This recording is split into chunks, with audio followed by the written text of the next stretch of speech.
Good morning. It is Friday, March the 29th, and this is The Drill.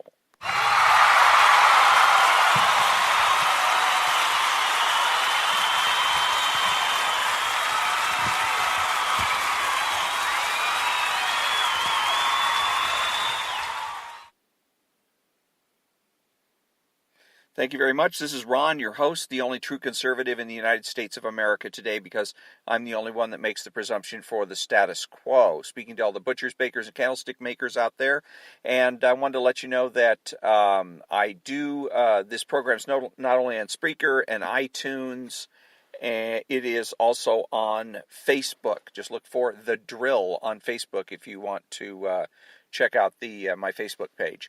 So I'm listening to a few things as of yesterday. I listened to Liz Wheeler, to Bill O'Reilly, and to Glenn Beck on YouTube, their YouTube channels. And I was listening to Liz Wheeler, and she was talking about the AOC and debunking, basically, Miss Cortez, or Representative Cortez's ideas or rationale for the Green New Deal. Of course, Miss Cortez doesn't make a case for it. Okay, she doesn't make a case for it. The left is always doing things psychologistically. What they want to do is play psychological games, put psychological pressure on people to do things their way, to go their way, to social pressure, or otherwise known as peer pressure, to put peer pressure on people to bend them to their will. It's a power thing. It has nothing to do with intellect. It has nothing to do with making an argument, etc. Okay, so that's number one. Number two, though, is that Liz Wheeler talks about big government, and that because Ms. Cortez is trying to make pretending to make a case for fighting climate change, and Liz Wheeler comes in and says that part of the what Ms. Cortez is talking about has to do more with big government, and that if we had a smaller government, everything would be hunky-dory. Well, it's crap. It's just a crap argument. I hear it from conservatives all the time. Conservatives that think, well, I'm conservative because I'm for smaller government. Well, that's not so. What I'm looking for as a citizen is I'm looking for constitutional government. I'm looking for a government that obeys the law, that is the Constitution restricts the federal government and delineates what it is that the federal government can or cannot do, period. And also, to a certain degree, any government, such as cannot abridge free speech, etc., etc. But by and large, what it's talking about is the federal government, what the federal government can or cannot do, because there's a clause in there that says, this is it. This is what the federal government can do. Everything else is reserved to the states or to the people themselves. Okay, so that's one of the issues, is constitutional government. The other thing is being a democracy, a true democracy, from the standpoint that everybody is equal. We don't have any super citizens. Everybody's subject to the same laws. There's not one set of laws for the majority of the people and another set of laws for the elites. That's the big problem in the United States today.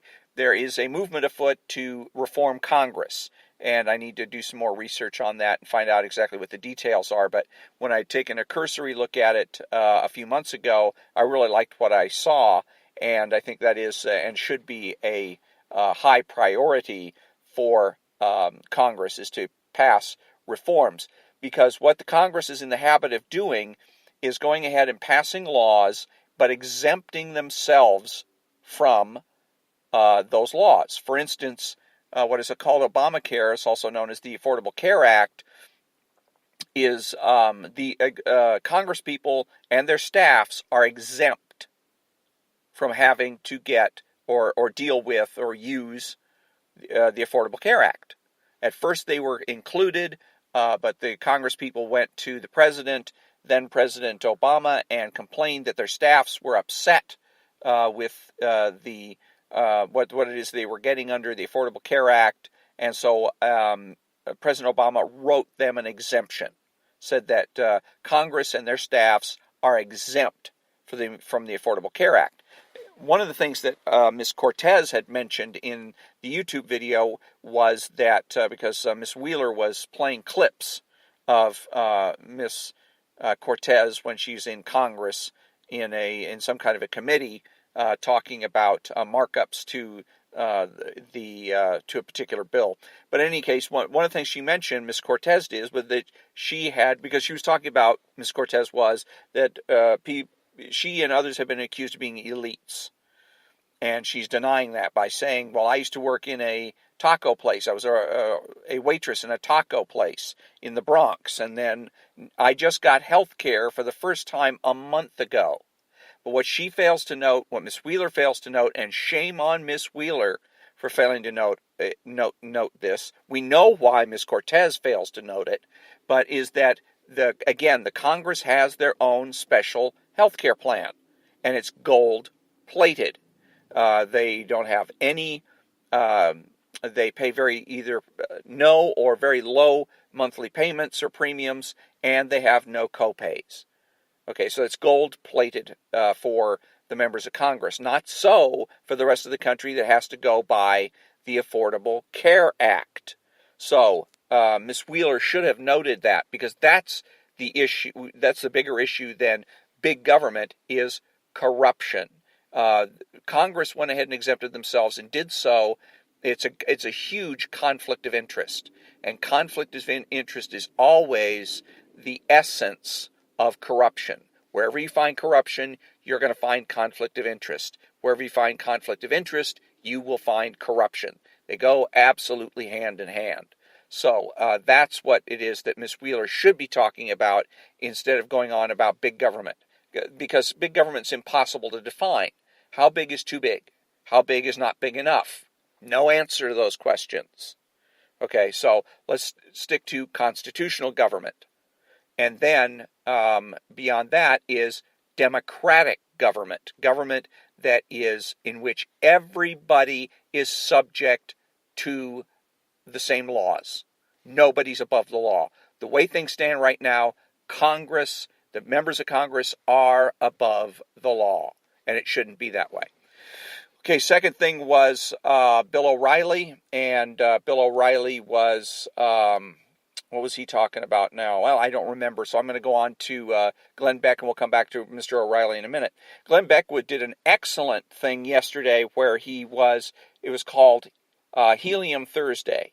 And apparently, I guess every Thursday, I don't watch his YouTube channel often enough to know, but apparently every Thursday he does this helium thing where he makes his voice sound as though he's just sucked on a helium balloon, very high-pitched, very kind of squeaky kind of sound, sort of like Alvin and the Chipmunks, making it sound like chipmunks. So he then read Miss Cortez's speech on the floor of the House when she's going on and on about being accused of being an elitist, and she says, tell that to the people in the Bronx who have the highest rate of asthma in the country. Tell that to the people in Flint, Michigan who are getting lead in their water, etc. But he did it with this really high-pitched, squeaky voice.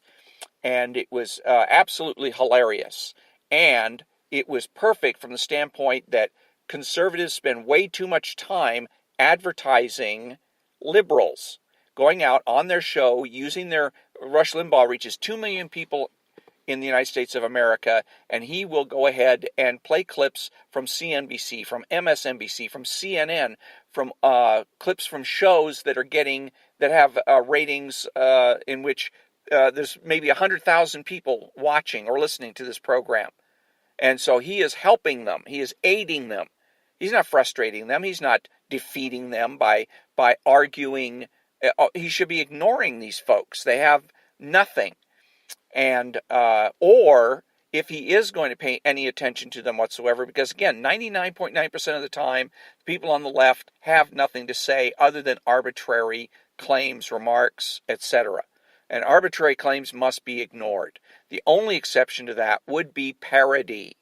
If you're going to parody these people and make them look ridiculous, because they are ridiculous. Okay, and that's exactly what Glenn Beck was doing on Thursday. Good for him. That's what he should be doing. If he wants to, any conservative that wants to quote liberals should be doing so in a way that is mocking or some sort of parody. Okay, to indicate I don't take anything this person says seriously, because as long as they're making arbitrary claims, no one should take them seriously. Rush Limbaugh used to, pre-addiction, I like to divide his show up into 3 segments: pre-addiction, addiction, and post-addiction.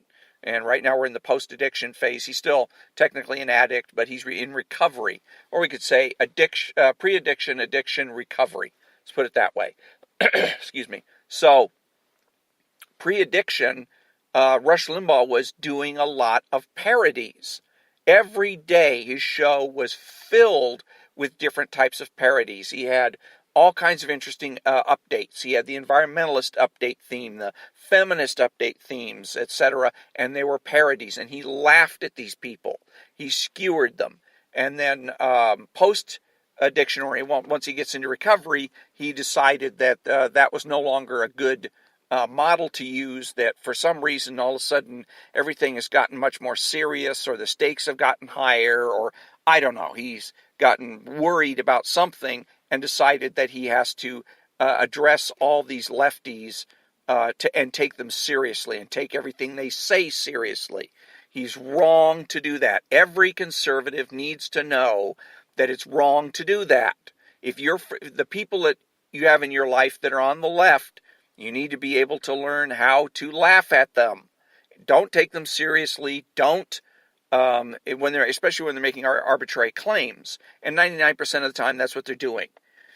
If, however, they're making a decent argument, that's a different story. You can listen to them and argue with them. But again, most of the time, they're going to be trying to use psychologistic tactics to get into your psyche and play with your mind. And one of the best defenses against that is a good sense of humor, and is being able to ridicule these people through the use of humor, laughing at them, and parody. So, excuse me, that's excellent for Glenn, that Mr. Glenn Beck's doing that. I hope he keeps it up, and that every time he wants to discuss what it is that liberals are on about, that he'll do it in the sense of a parody.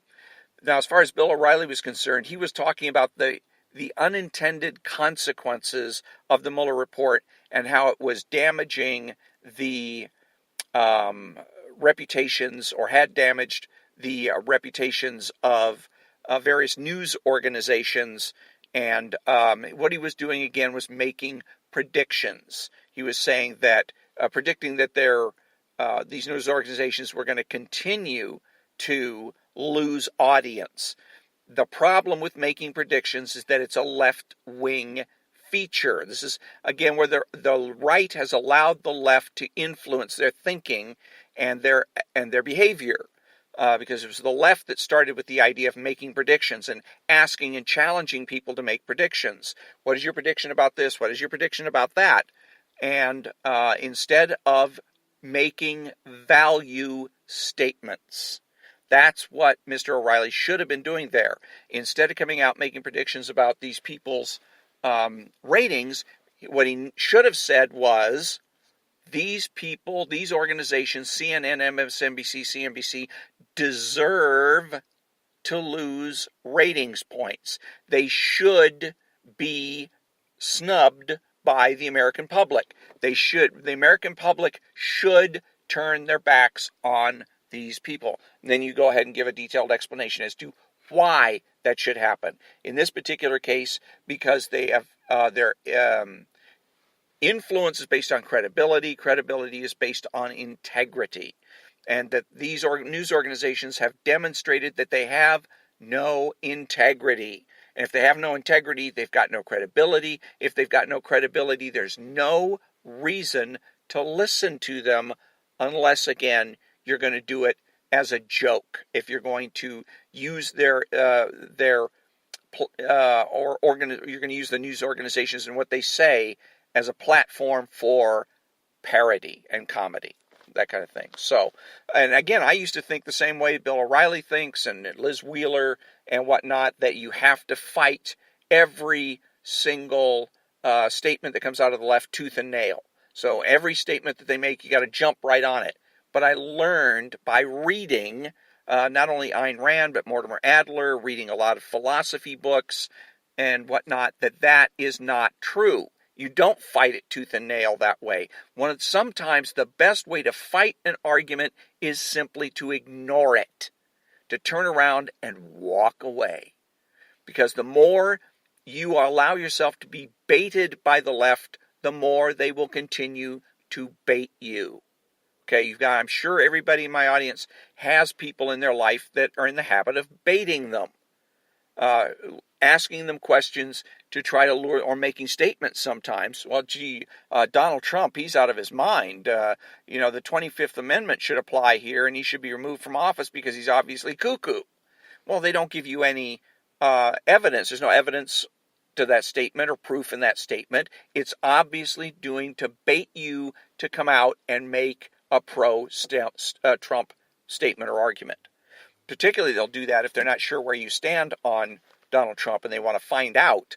They'll bait you with a statement like that. Then you come out, you start defending this individual, you start to get angry, you bubble and fizz, maybe you do or say things that are inappropriate, maybe you end up getting yourself into trouble, and the better for the left. They're enjoying it, they're eating it up. But you can reverse that trend simply by ignoring them, or if you have to, you're in a position where it's too awkward to ignore them, simply ask them a question. Really, you really think Donald Trump is crazy? What makes you say that? Okay, put them in a position, make the conversation be intellectual in nature. Put them in a position where they have to choose. If they want to continue the conversation, then they have to approach it from an intellectual standpoint. They have to validate their positions. They have to introduce evidence and logic to try to reach a valid conclusion, that kind of thing, instead of using psychologistic techniques to try to get under your skin. So, think about it. But in the meantime, that brings us to the conclusion of another episode of The Drill. And until next time, thank you very much for listening, and have a great day.